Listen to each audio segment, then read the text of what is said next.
Friends, today episode பார்க்குறதுக்கு நம்ம சேனலை சப்ஸ்கிரைப் பண்ணாதவங்க பண்ணிக்கோங்க. பக்கத்தில் இருக்க பெல் ஐக்கானை கிளிக் பண்ணிக்கோங்க.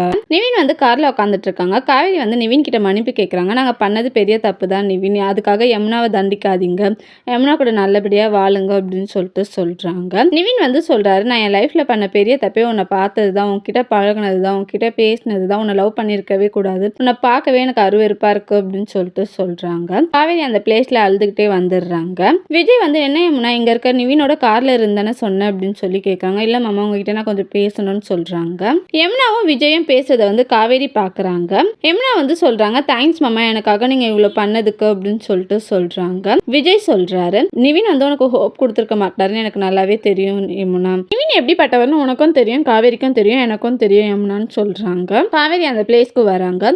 கல்யாணம் வேணா தப்பாக நடந்திருக்கலாம், பட் கல்யாணமே தப்பாயிடக்கூடாது அப்படின்னு சொல்கிறாங்க. நான் சீக்கிரமாகவே நிவினோட மனசை மாற்றிடுவேங்க்கா அப்படின்னு சொல்கிறாங்க.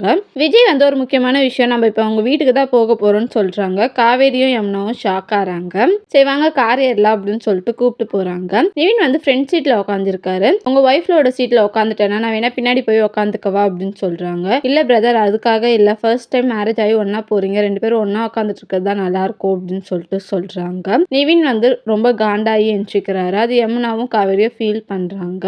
தேங்க்யூ.